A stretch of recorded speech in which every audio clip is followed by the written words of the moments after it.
Lovers 90 herkese merhaba, ben Günay. Ben de Güneş. Prime Video'da yeni bir film geldi. Biz de oturduk izledik. Başrolünde daha önce de başka bir yapımda izlediğimiz Priyanka Chopra var. Hint asıllı bir aktris. Eğer bilmiyorsanız Citadel'i izlerseniz belki oradan tanırsınız. Aksiyon filmlerinin aktrisi diyebiliriz kendisi için. Yakın dönemde oldukça başarılı işleri de oldu. Peki bu film hakkında senin ilk görüşlerini alayım. Filmin adı bu arada Uçurum ve yabancı ismi The Bluff. Nedense ne alaka bilmiyoruz. İkinci anlamı işte uçurum, bluff'ın. Ama aynı zamanda bluff. Yani öyle bir küçük kelime oyunu herhalde. Sürekli uçurumu gösterip de durdular bu arada. Evet, güzel bir yer bulmuşlar, onu gösterip durdular. Manzara. Film aksiyonu var işte biraz. Hani aksiyon var. Aksiyonda böyle şüpheli aksiyon yani hani bazı yerleri... O zaman tutuklansın şüpheli aksiyonla.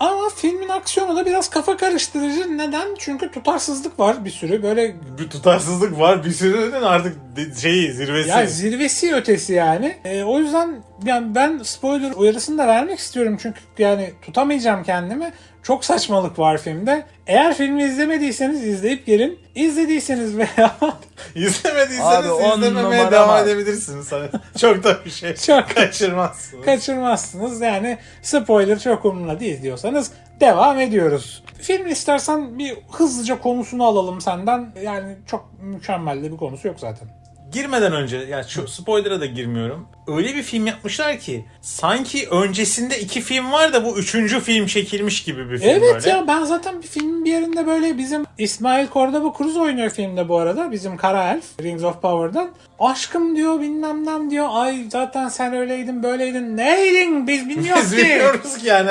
Hani ne yaşadıysanız biz bilmiyoruz. Bilmiyoruz abi orayı. Hani demişler ki sinemacılıkta konuyu anlatmayacaksın, yaşayacaksın demişler ama ne anlatıyor? Abi hiçbir şey anlatmayacaksın da demiyor ya.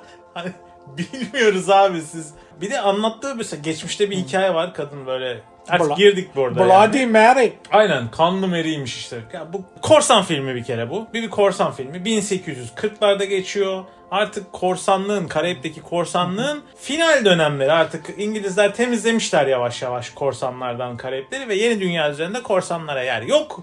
Şeyle açıyoruz sahneyi. Bir korsan gemisi dalıyor diğer gemi.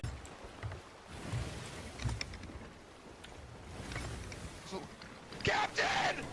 Yeah?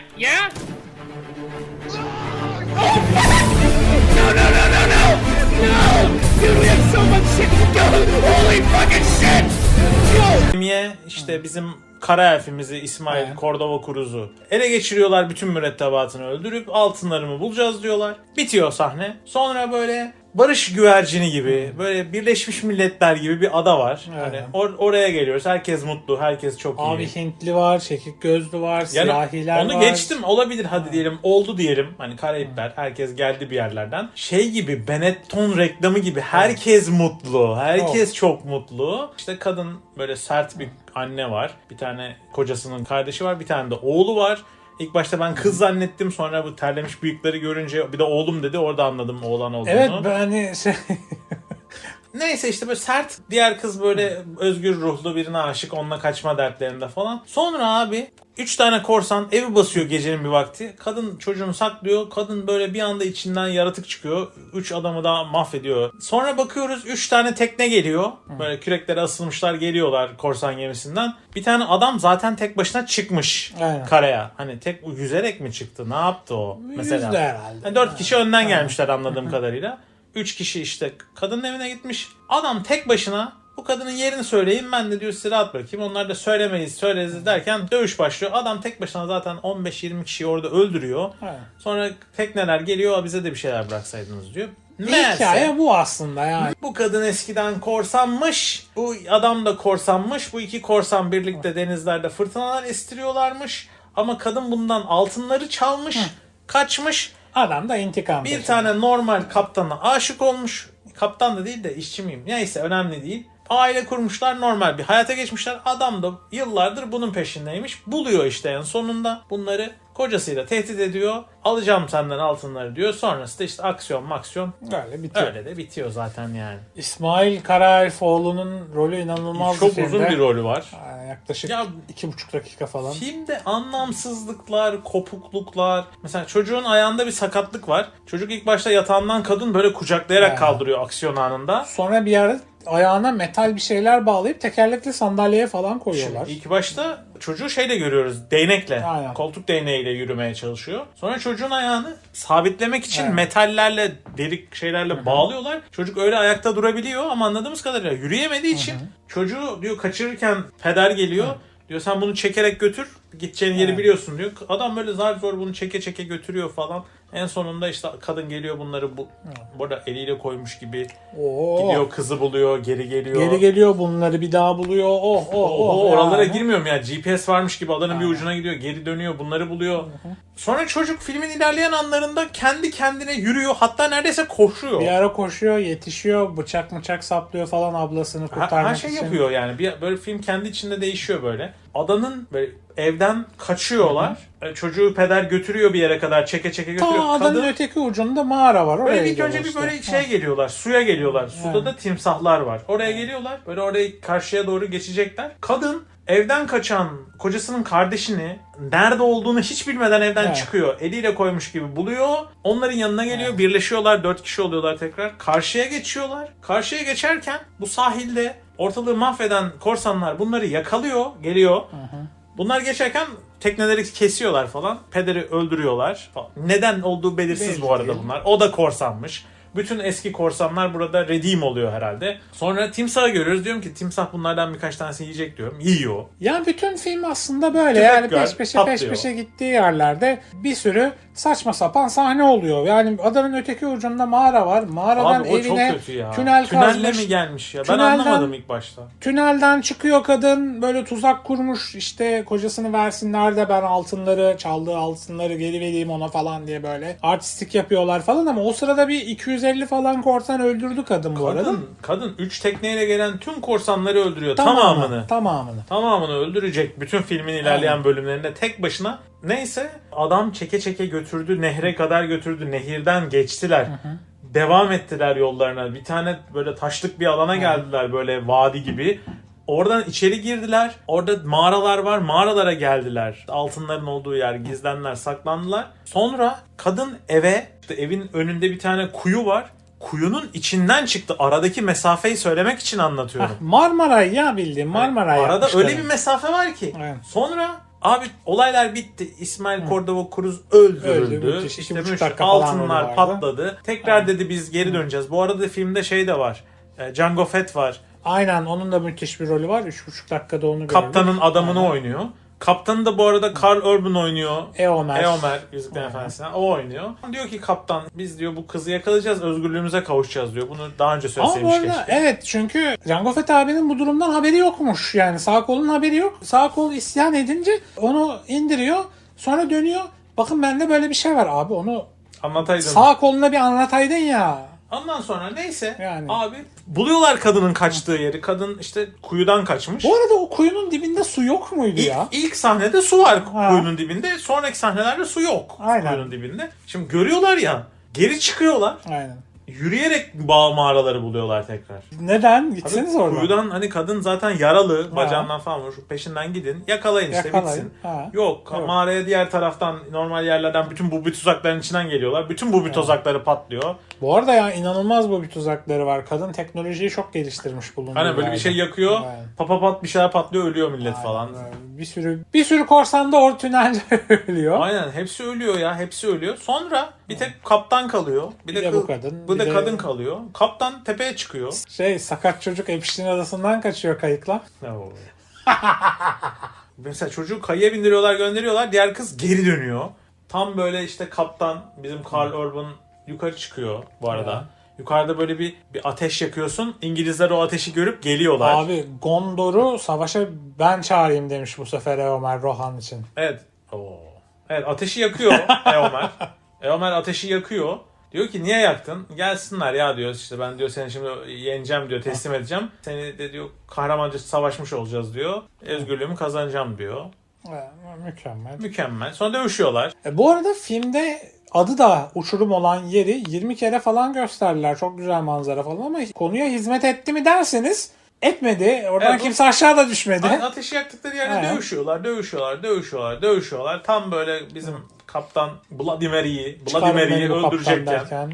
teslim ol derken o da teslim olmam öldür falan derken o tekneye Evet. binmeyen diğer kız geliyor bir ateş ediyor falan dikkatini dağıtıyor. Vladimir'i kaptanı öldürüyor bitiyor. Bu arada son 10 yılda herhangi bir güçlü kadın gördüğünüzde saçı olarak ne görürsünüz? Yanları tıraşlanmış saç. Bu emekli olduğu için saçları geç Saçlarını- çıkmış ama böyle anne olunca eski saçlarını aynen, eski resmi var. Eski Yanları resminde tıraşlanmış. hop yanları tıraşlı.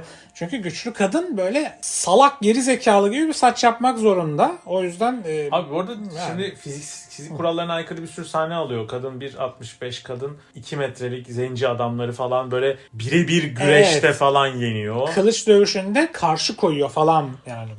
Hadi diyelim onu yaptı. Hadi yaptı.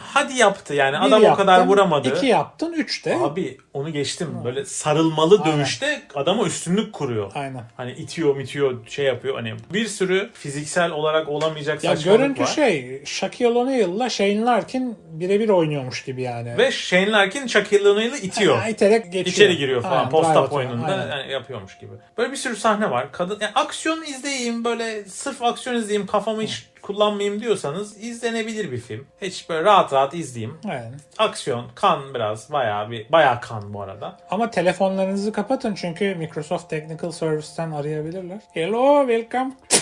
Ben daha önceki filmlerini de izledim bu kadının. Hint aksanı hiç Yoktu. benim kulağıma hiç gelmiyordu. Evet. Bu filmde nedense bayağı Hint aksanını aralarda duydum. Aynen. Nedenini bilmiyorum. Yani Ben kaynamış. zaten promo Yani fotoğraflarına baktığımda Hint filmi mi lan bu dedim. Sonra sen Eomer var dedin. Lan Eomer oynayan adam oynuyor. Ne alaka Hint filminde falan ya dedim. para yani. dökmüşler mi? Çok Aynen. da dökmemişler. Aksiyon film çekmişler. Aynı mekan hiçbir şey yok yani Yok. filmde. Kadının kullandığı isim Ersel bu arada. Ersel ismini kullanıyor. Hande Ersel gibi. Oh.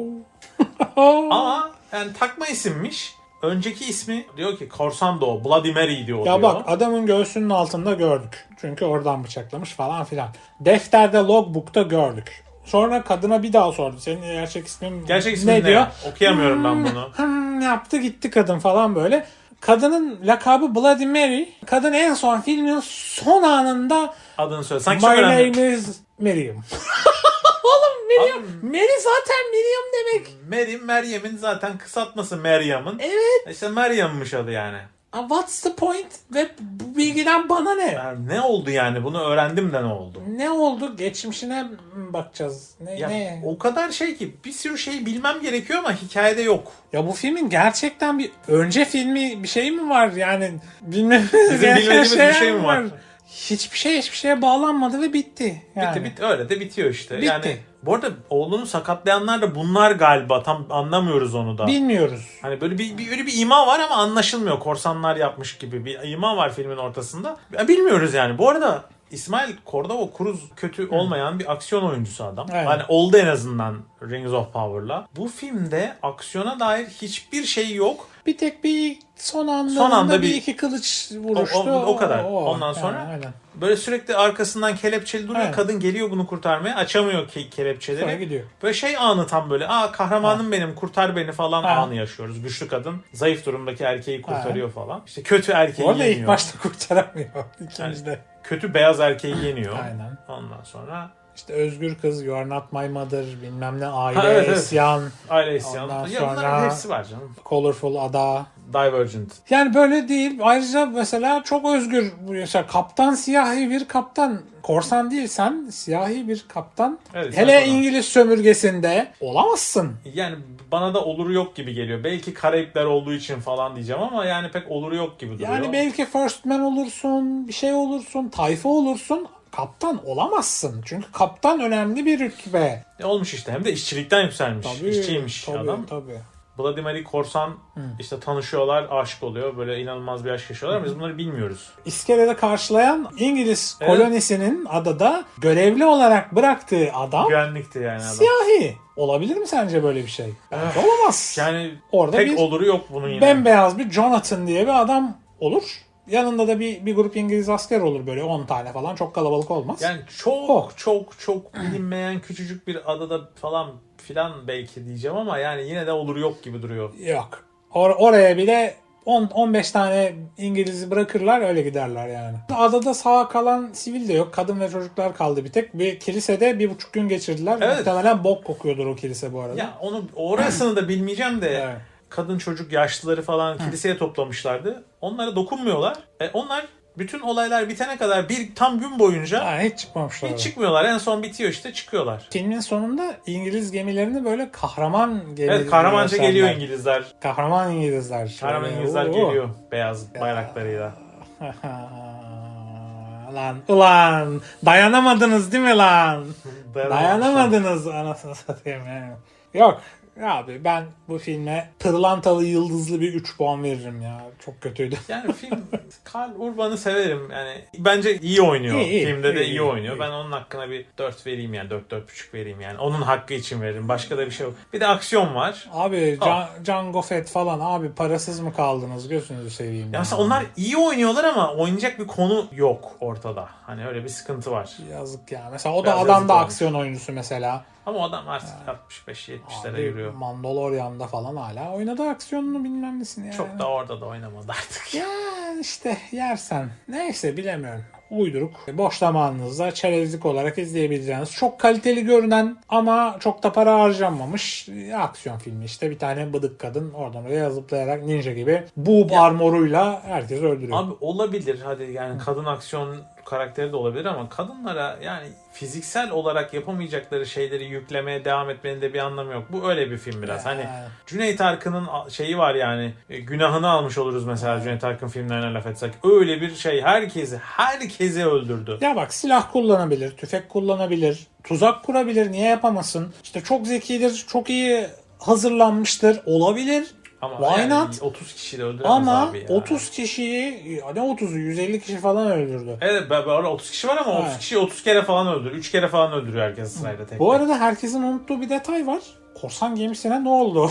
Orada park halinde Idle'da bıraktılar. duruyor. Neyse benim ekleyecek fazla bir şeyim kalmadı. Var mı sende? Ya aşırı konuştuk Aşırı bile zaten. konuştuk. Yani. O halde arkadaşlar bir başka içeriğimizde görüşmek üzere diyoruz. Kendinize iyi bakın. Yorumlarda görüşmek üzere. Bizim belki kaçırdığımız ya da siz çok beğenmişsinizdir belki. Neden beğendiğinizi veya neden beğenmediğinizi aşağıya yazarsanız seviniriz. Kendinize iyi bakın. Hoşçakalın. Hoşçakalın.